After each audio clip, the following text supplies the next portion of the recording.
Thank you, everyone in front of the scenes, behind the scenes, on the side of the scenes, everybody that makes this divine thing called Sunday service possible. Blessings to everyone who is a mom, has that mom energy, and all of what it means to be the divine in expression. It is great to be with you once again, CSL Leesburg. So, what are we talking about today? You said what? Oh, we're talking about values. What about them? Oh, well, let's start with that. Remember, there was a time when I was a public school teacher. So the public school teacher in me is being channeled right now. So if I were to ask you the million-dollar question, what are your core values? Give me 3 core values that guide you, that inspire you, that whatever. What are your core values? For those of you on Facebook, YouTube, here in Zoom, feel free to put them in the chat if you want to. Now, once you have an idea of what those core values are, if I ask you this follow-up question, how exactly do those core values show up in your life, moment by moment, day to day, etc.? For example, if someone were to say, I value peace or peacefulness, or I value clear communication, how does that show up moment by moment, day to day, especially when challenged with someone who doesn't share the same core value? When someone doesn't share the value of solitude and silence, would you stop poking me and tapping me? I'm in my core value of solitude and silence.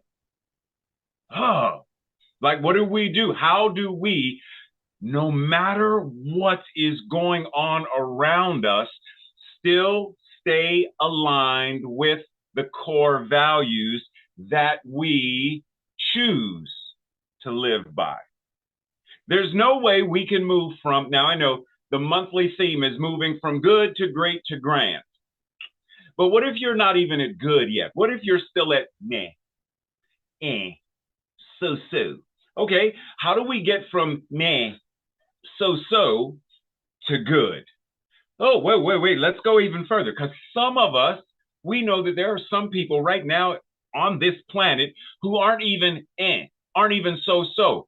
They are feeling bad. They are feeling trauma. They are feeling pain. How do we get as a collective from that to this, to good, to great, to grand? A huge part of it is living from, with, and as that which we value. That's the only way we're going to be able to do it. It has to be not only something we are aware of, but it has to be something we practice and something we embody. Breathe. Breathe with that cleansing breath that Kristen guided us in during meditation. Breathe and come back to this space of your divine power. Reverend Dr. Michael Bernard Beckwith reminds us, just as the alchemist transform stuff, as the alchemist of your own life, find that frequency that you want to experience. What is that frequency? Find that frequency that you want to experience in your life and place your attention there. And as it becomes your perception, as it becomes your awareness, as it becomes the guiding force and you live from that space, then your experience changes. Breathe. Because I know it's a challenge. Moment by moment, day by day, especially once again when we look around at the various things that are happening all around us. But that stuff cannot change if we are not also individually changing our own lives. See, when I, as someone who cares for the earth, connect with Aaron as someone who cares for the earth, then the energy of caring for the earth is now doubled. And so on and so on until such time as that contagious energy transforms the collective consciousness. As Eric Butterworth says, there is a hidden genius. Pause. How many of us recognize that we are a genius? We say things like, you know, I'm not good with names. I can't balance a checkbook. I'm not good. I'm not smart enough I can't even draw a circle or a straight line. I couldn't draw a stick figure. I couldn't carry a note in the bucket if somebody carried the bucket for me. How many times do we downplay the divine genius that we are? So back to Eric Butterworth says, there is a hidden genius in each person, which we each give expression to through commitment, through discipline, through enthusiasm, and our passion. What are you passionate about? How does your discipline show up? I'm sure y'all don't think, so I don't know who all on here is a musician. I know that there are three, Aaron, Dan, and Leah. And I can guarantee you that they have put in and continue to wax on, wax off. Like once you reach a black belt, you don't like, ooh, I'm done. The black belt continues to train. So how does discipline show up in your life?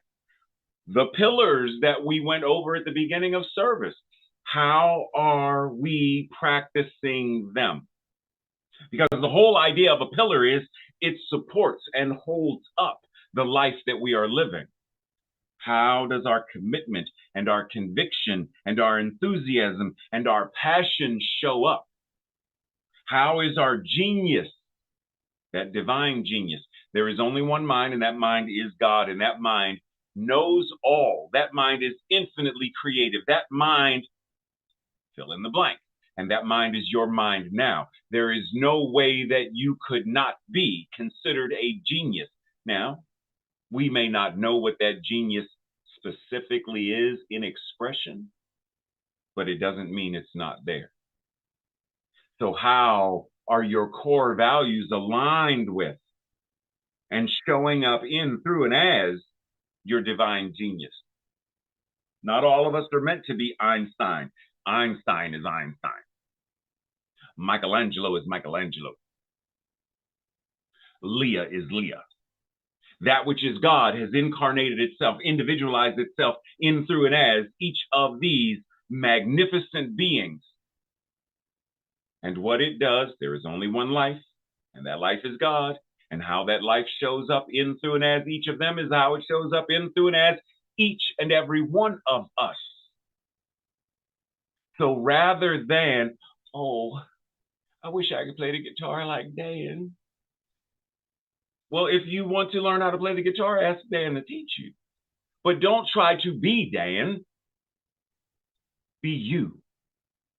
Be your own divine expression and value you. Sometimes we get so lost in trying to compare ourselves to the Joneses, and their grass in their yard is so much greener than my grass, and they're so much richer than, and they're so much prettier than. Pause, because when we do that, we are denying our inherent value as the universe expressing itself. So if we were to anthropomorphize this for a minute, what we're basically doing is saying, God, I know you created me in your image and likeness, and I don't like it. I would have rather you made me taller, more buff, or something. Considering you could have done anything, why did you make me like this? I can't sing. I can't dance. I can't paint. You need to do better. Does that even sound right? No. Our invitation is to learn how to value ourselves in the same way that if someone gave you the chapstick of King Arthur, don't ask me, and we highly value it because it is magical. It is the holy grail of chapstick. Oh my goodness, my lips are so soft now. And we value it, and we place it upon the altar of great value in a glass case with lasers that even Mission Impossible can't get, because we value it. Do we value ourselves to that degree? Do we value ourselves to such a degree because of who and what we are, that we take care of ourselves? We give ourselves rest when we need and want rest? Or are we so bound by the constraints of culture and society that we are weighed down, that we are unable to truly appreciate and have gratitude for our own lives, our own infinite potential, our own talent and skills as the universe expressing? Dr. Holmes says, releasing the weight of the past. Oh man, did he just go there? Releasing the weight of the past, limiting beliefs, releasing them, and the judgments frees us to rise up in, he says, faith. I say to rise up in life-affirming faith, which is the mental assertion elevated to the plane of realization. Releasing the weight of past limiting beliefs. And they don't have to just be past limiting beliefs. Just let's release limiting beliefs, period, right here, right now. As they show up, I release. As it shows up, I notice and release. The judgments that show up, the criticisms, because then we are set free from and free to then move into that plane of realization, that plane that says, I am now living on purpose. I am living with purpose. I am living in alignment with my core values. And because I am living this divine way, my life is changed. And because my life has changed and I navigate life this way, other lives are also impacted and changed as well. So once again, if I ask, what are those core values? How are they the guiding light, the guiding lamp, the lighthouse that is leading the way? Or are they're back there. There's some, I got to go into the basement and look in the old, the storage chest, and, got to go out to my pod and look in there because, they're in some little boxes and bins, because I don't really bring my core values to the forefront of my life. I only bring them out when it's necessary to bring them out. I only bring my divinity out when I need to bring it out. I only bring meditation out when I need to bring it out. Well, considering what's going on in the world, don't we need it all the time? What the world needs now is love, sweet love. Not just, I only love people when I have to. Well, but if you're made in the image and likeness of love, you are the living embodiment of it, then love is all the time. Joy is all the time. Joy just doesn't cometh in the morning. Love, joy, the integrity, the courage of the universe is present in, through, and as each and every one of us right here and right now. So how do we live, move, and have our beingness in this way? Because it is often said, do what is right, not what is easy. See, it is easy to judge and criticize self and others. It is easy to criticize. It is easy to not accept a compliment or praise. It's easy. It's more challenging to accept it. What is right is to accept the praise, accept the kudos, accept this person's blessing to say, you are an amazing and beautiful and talented person. Ooh, that is what is right. It is what is righteous. It is what is divine. They are declaring your truth. So while it may not be easy to accept it, it is the right thing to do. And as we receive, we are then able to also give. Receive the joy, and I give joy. Receive love, and I can give love. Receive the blessing, and I can give the blessing. But when we're in a state of, yeah, this old thing, and we dismiss the blessing, then more than likely, even when we think we are blessing another, it's still way down. It's almost like if Leah said, Ray, do me a favor, hit a G note. G. No, that's not a G, right? That sure as heck ain't a G, right? I'm hitting a note though. I'm giving a blessing, but it's not in the key that it could be. The invitation. Identify, 4 top values that you have and how those values are related to the key areas of your life. Ask yourself, how did I develop my current values? And how do my values inform my activities in the world? John C. Maxwell says, your core values are the deeply held beliefs that authentically describe your soul. So what are they and how do they outpicture? Do you value playfulness? Do you value nature? Do you value health and well-being? Do you value balance?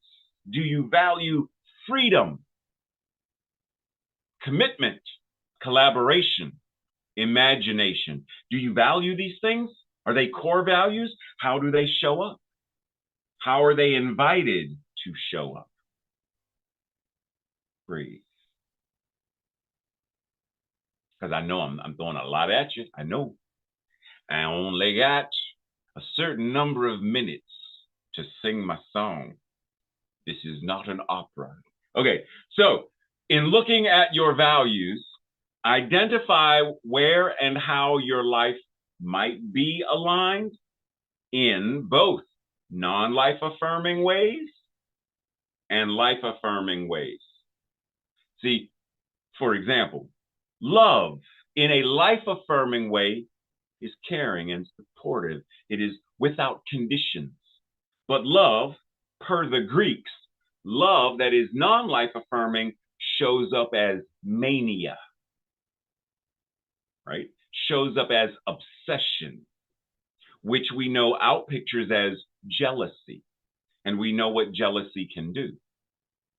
So the energy, the spectrum. So we're invited to lean into the life-affirming side of the spectrum. How are our values showing up? In life-affirming ways, especially when we are challenged more so. This guy, you may have heard of him, Jesus, made a couple of statements regarding this idea of love, and he said something to the effect of, paraphrasing, it's easy to love people when people are nice to you. I don't know why I'm giving him this accent, but it works. It's easy to love people when they're nice to you. It's easy to love people when they're feeding you, when they're clothing you, when they're taking care of you, when they're laughing with you, when they're friendly to you. It's easy to love them. It's more challenging to love those who do not like you, those who choose to pass laws that operate against you.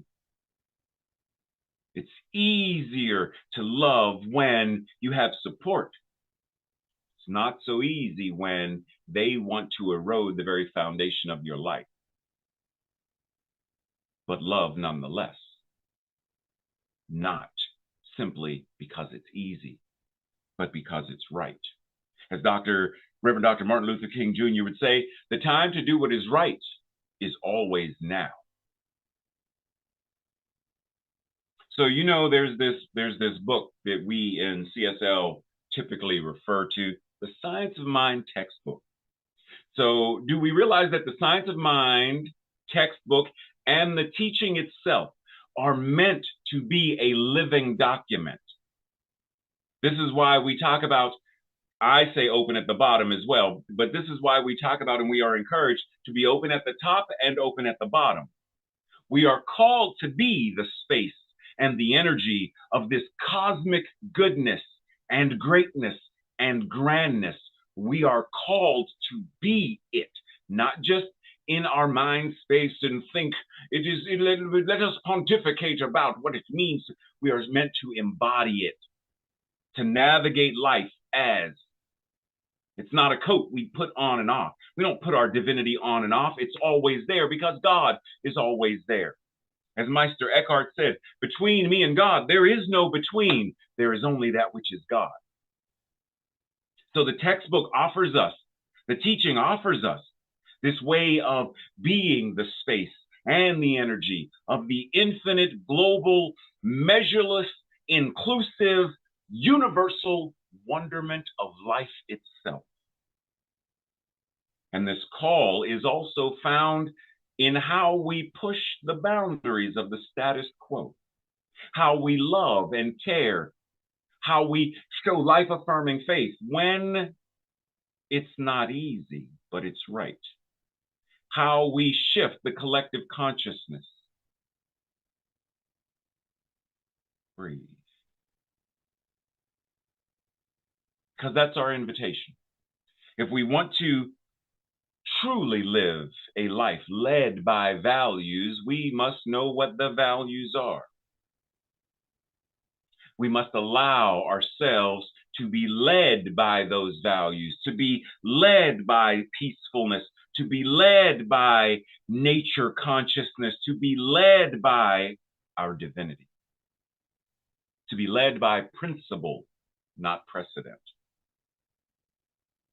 We can't simply sit back and follow the rules of an inhumane world, of a status quo that does not understand what it truly is.